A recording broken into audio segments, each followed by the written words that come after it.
How do we change the unsustainable trajectory that the Northern Territory is on, both economically and socially?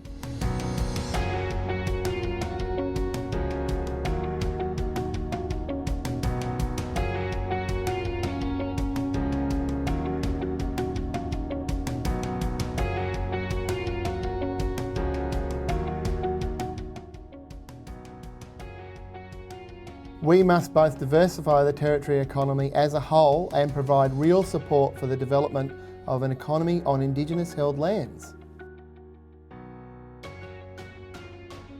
We cannot continue to think of Aboriginal land as a second or different or lesser territory. Improving outcomes for remote Indigenous people will provide better outcomes for the entire territory, for all Territorians. A seismic shift is needed. There must be substantial increase in economic activity off the Stuart Highway, particularly in Aboriginal land trusts. The Northern Territory is an inherently Indigenous place. The economy already relies on Indigenous land through tourism, mining, pastoral production and many other industries. To increase the economic sustainability of the Northern Territory, we must redouble our efforts to include Indigenous land and labour in the participatory economy.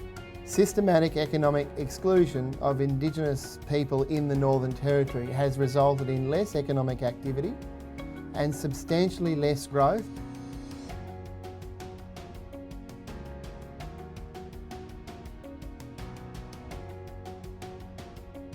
It is an imperative to diversify the economy to reduce reliance on single industries and major projects.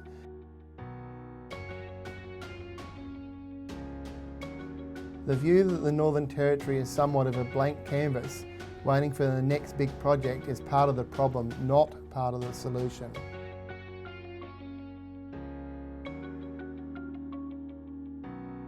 We don't need to change the entire system that currently exists. We just need to add some incentives to change how people think about risk and opportunity. The good news is that there is some economic activity on Indigenous land already.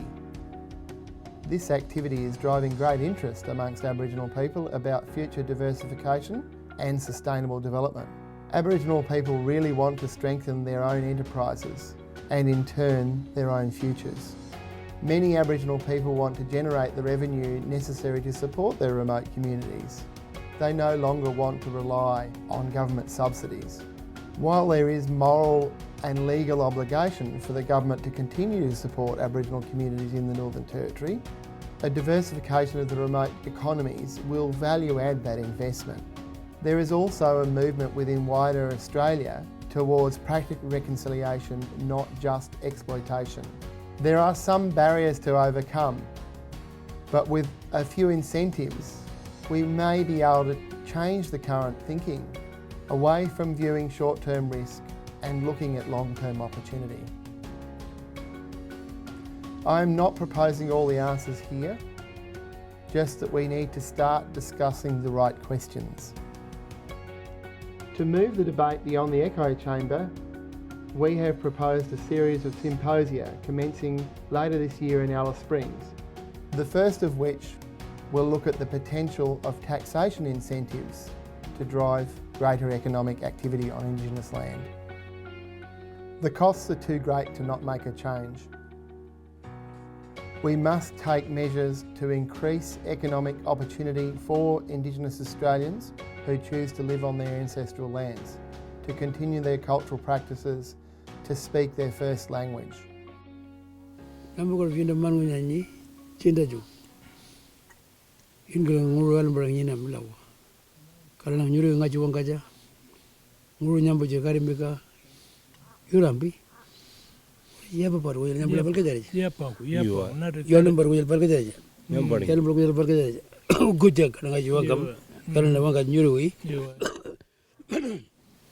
Man alam kaya ko lang ngula jul bal nyina la uri ba. Uri ba bal ngal ngai Uri ngal bal ngal ba. Ngal ba yanga.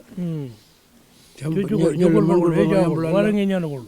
Nyambul ngo nyula ngol bol te nyambul. Yo ko jara. Nyulu la ngo.